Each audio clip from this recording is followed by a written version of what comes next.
Hey guys, in this video I'll be ranking every Mr. Olympia appearance from the legendary Flex Wheeler. He's often seen as one of the greatest physiques of all time, with unmatched aesthetics, symmetry, and shape. But interestingly, despite his legendary status, he was actually pretty inconsistent at the Mr. Olympia level. From his iconic 1993 debut to his classic physique comeback in 2017, I'll be going through each year and placing it in a tier based on how impressive the showing actually was. The tiers are going to go from S plus to C. S plus is for those unbeatable or untouchable versions of Flex that could stand toe to toe with the best of all time. S tier is still very elite, just slightly off the money. A tier means great but not all time. B tier has more noticeable flaws, and C tiers for versions that fell well below his own potential. Now, before we do dive into it, if you guys are interested in high-quality, old-school lab supplements, you can use my code JakeUltimate or check out the link in the description down below. With that all being said, if you guys do enjoy these videos, a like and sub would be awesome. And without any further ado, let's get into this video. Starting off the list is Flex Wheeler's phenomenal Olympia debut in 1993, and man, what a first impression. This look is widely regarded as one of the most beautiful, refined physiques to ever grace a bodybuilding stage. Fresh off his stunning win at the 1993 Arnold, which many consider to be his all-time peak, Flex rolled into the Olympia that same year in a form that was only slightly behind that legendary performance. At just 28 years old, Flex brought a level of shape and aesthetics that was almost surreal. His muscle bellies were impossibly round, his symmetry was absolutely perfect, and his waist was shockingly small, creating a coveted V-taper that bodybuilders could only dream of. His front double pose was a masterpiece, arms ballooning outward with very sharp separation, flaring lats, and a detailed and tight midsection. His most muscular looked like something out of a cartoon, full pecs, cannonball delts, and rounded arms. Every shot from the front and the side truly flowed effortlessly. It was the kind of physique that looked like it was drawn by a comic book artist, exaggerated but somehow real. But standing across from him was Dorian Yates, at arguably his all-time best, before any visible injuries and thicker and drier than ever. Dorian brought the graininess, the density, and the sheer presence that defined the new era of mass. So what we had here was a perfect matchup. Flex's classical, very polished lines versus Dorian's granite-hard, overwhelming mass. It was a true clash of eras, and the judges ultimately favored Dorian for the freak factor and the back poses, where he definitely mopped the floor with Flex. Still, what Flex brought that night was so close to perfection that it remains as one of the most talked about runner-up finishes in all of Olympia history. He may not have won, but his physique stood the test of time, a gold standard in aesthetics and balance. That's why I would have the 1993 Flex Wheeler version going straight into the S plus tier. It was not just an amazing debut, it was one of the most complete, polished, and iconic looks that the sport has ever seen. Now let's talk about Flex Wheeler's return to the Olympia stage in 1995, a comeback year that came with high hopes but ultimately fell short of expectations. After taking the entire 1994 season off due to a life-threatening car accident, fans weren't even sure if Flex would ever compete again. But in true Flex fashion, he made a statement early in 95 by winning the Ironman Pro, proving that despite the setback, he was still a top-tier contender. But when it came time for the Mr. Olympia, it was clear that something was off. Unlike his crisp and polished look in 93, Flex came in noticeably softer this time around.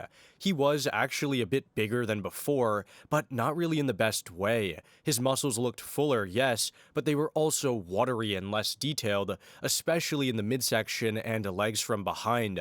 That signature deep separation and granite-like condition that he usually had back in 93 just was not there. It was the kind of look that made you say he's huge, but also a little bit off the mark as well.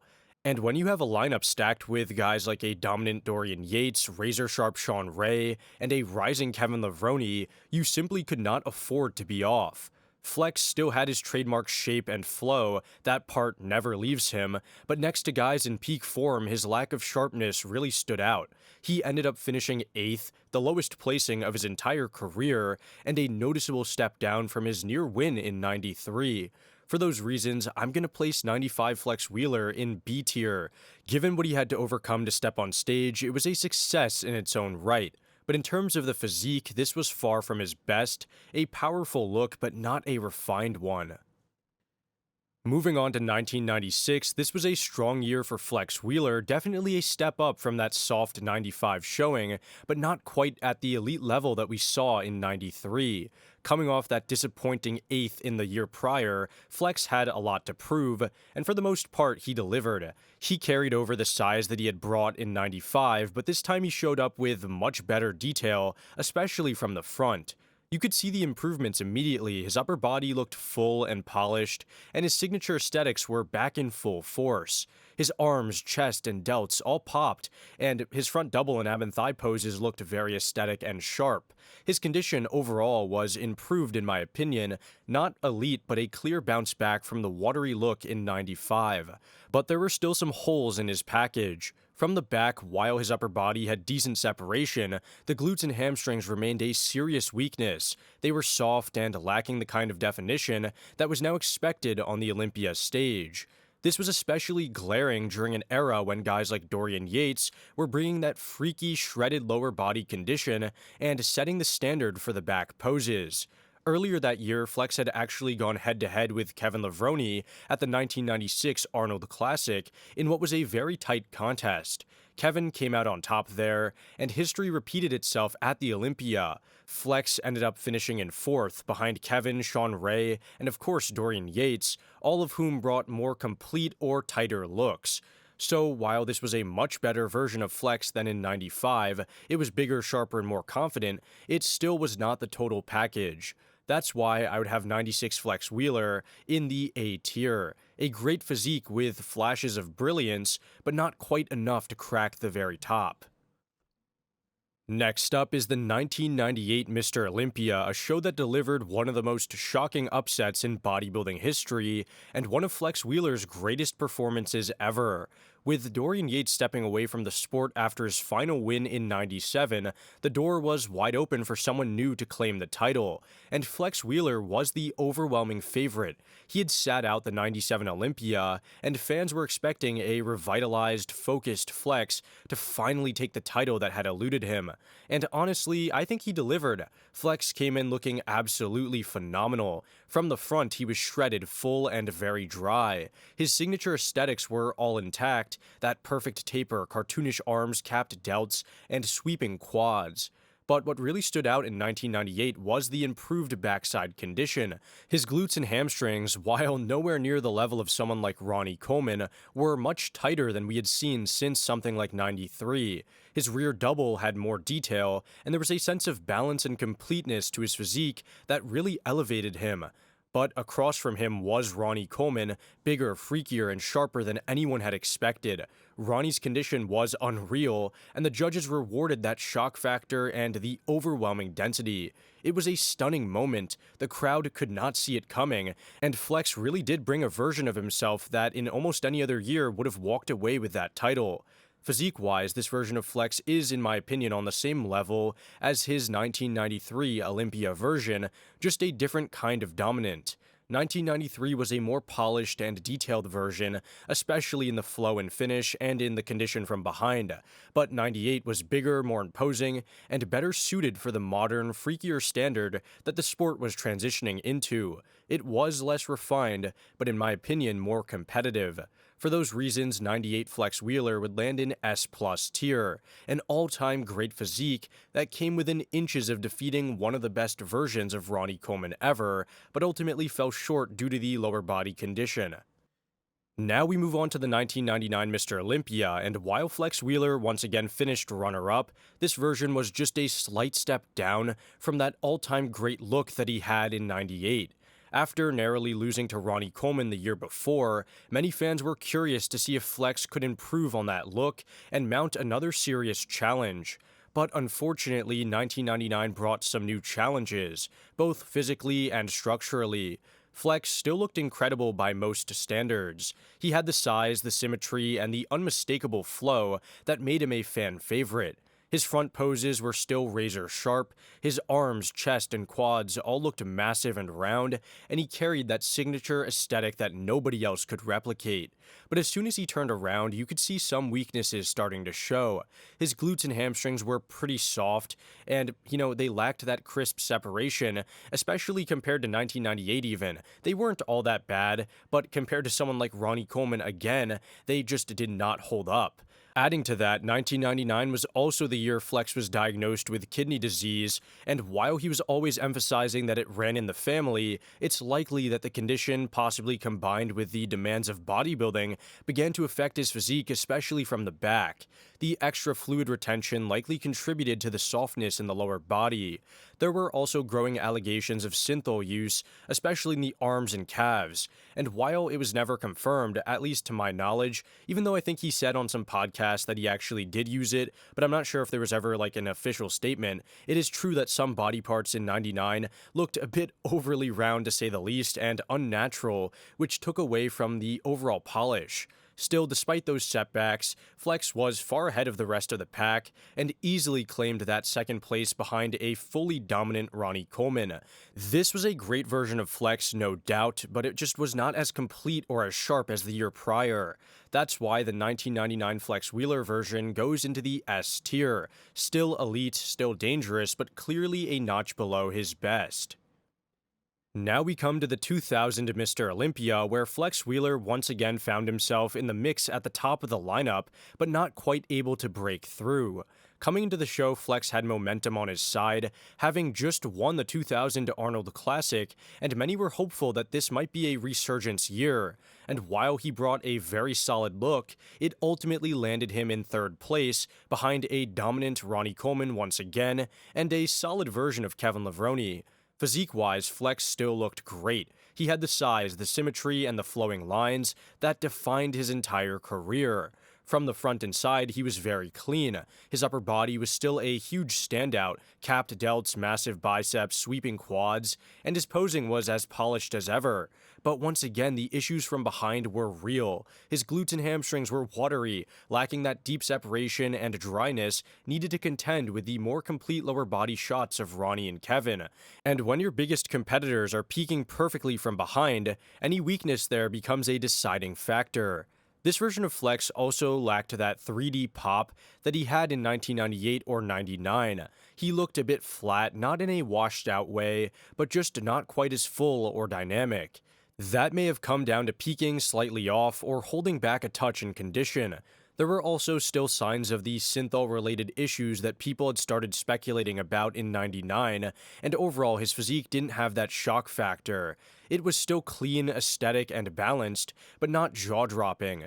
Still, this version is often underrated. He wasn't off, he wasn't exposed, and he certainly held his own. He just was outmatched by two incredible physiques that were more complete, especially from behind. For those reasons, I would say that 2000 Flex Wheeler would earn a spot in the A tier. A strong, solid showing, arguably his last truly competitive Mr. Olympia, but missing just enough sharpness and wow factor to keep it from going any higher. Next up is 2002, the final time Flex Wheeler would compete on the Open Olympia stage, and it's fair to say this one marked the end of an era. After announcing his retirement in 2000, Flex skipped the '01 Olympia, only to make a surprise return in '02. What made this comeback even more talked about was the claim that he was competing completely drug-free, a move that, if true, would drastically separate this version of Flex from the enhanced versions of his prime. That said, whether or not he was truly natural is still debated till this day, but regardless, what we saw on stage was clearly a diminished version of the Flex Wheeler fans had grown to idolize. He was smaller, particularly in the chest, and he lacked that cartoonish fullness and the 3D roundness that made him such a spectacle in the 90s. That said, he was not as small as people sometimes make it out to be, and there was still solid muscle on his frame, and this version may get more hate than it actually deserves. Conditioning-wise, he actually wasn't that bad. His quads had noticeable feathering, his midsection was clean and tight, and from the front there was still a lot of aesthetic appeal. But once again, the lower body from behind told a different story. The glutes and hams were soft, lacking the detail needed to place higher in a field that still expected razor-sharp condition, even from fading legends. What hurt Flex the most, though, was the lack of impact. He no longer had the pop or the wow factor that turned heads the second he hit a pose. Combine that with the fact that he placed 7th, even in a year where both Ronnie and Kevin were off as well, and it becomes clear that this was more of a graceful exit than a serious threat. So for those reasons, O2 Flex Wheeler would land in C tier. He was not terrible, not by any means, but he was a shell of his former greatness and well outside the conversation for top spots. And finally, we wrap up with Flex Wheeler's last ever appearance on a competitive stage, the 27 Mr. Olympia, where he made a return at the age of 52 in the classic physique division. This was one of those moments that felt more about legacy than placings, and for fans of the 90s, it was genuinely emotional to see Flex on stage. This comeback came just 1 year after Kevin Levroni's return to the open division, and it's almost certain that Kevin's appearance inspired something in Flex.